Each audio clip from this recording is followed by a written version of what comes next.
অবসরে ঘরবন্দি জীবন, শিশু কিশোরদের খেলার সঙ্গী যেখানে স্মার্টফোনের মতো ডিভাইস, পারিবারিক সময় কিংবা খেলার মুহূর্ত সঙ্গী হচ্ছে কার্টুন কিংবা গেম, যেখানে আবার ভয় নেতিবাচক শিক্ষা নেওয়ার।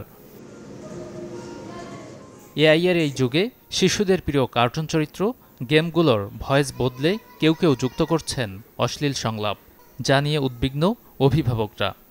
এখন এমন একটা সময় চলে আসছে যে গেমস ছাড়া বাচ্চারা থাকতে পারে না, গেমসের মধ্যে চলে আসে, কিন্তু তারপর কিছু শিক্ষামূলক গেমস আছে যেগুলো থেকে মানুষ শেখা যায়। আমি আমার বাচ্চাকে বলি সেইগুলো দেখো। এখন দেখা যাচ্ছে যে কন্টেন্টগুলোর মধ্যে ভাষার অবস্থাও বেশি একটা ভালো না, তারা বিভিন্ন রকমের স্ল্যাং শিখে ফেলতেছে।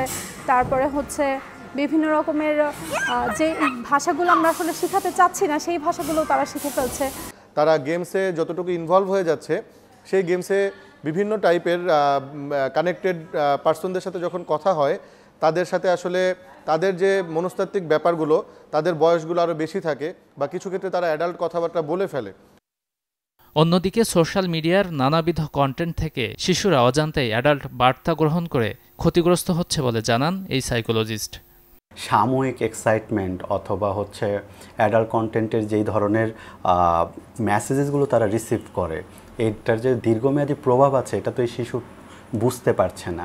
সে হয়তো তার ডেইলি লাইফে এটা প্রয়োগ করছে, অথবা এটার মাধ্যমে তার যেই মানসিক বিকাশটা ঘটছে সেখানে আসলে অনেক ধরনের সহিংসতামূলক, অনেক ধরনের ইনঅ্যাপ্রোপ্রিয়েট আচরণ, এই বিষয়গুলো সে অ্যাডাপ্ট করতে শুরু করেছে।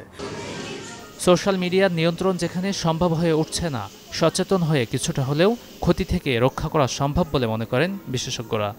সামাজিকভাবে, পারিবারিকভাবে আমাদের দায়িত্ব হচ্ছে তাদের মাঝে সেই শিক্ষা এবং আত্মোপলব্ধির জায়গাটা তৈরি করা, যাতে তারা ডিসাইড করতে পারে আমি কোন কন্টেন্ট কনজিউম করব আর কোন কন্টেন্ট কনজিউম করব না। গাজী আনিস, চ্যানেল 24, ঢাকা।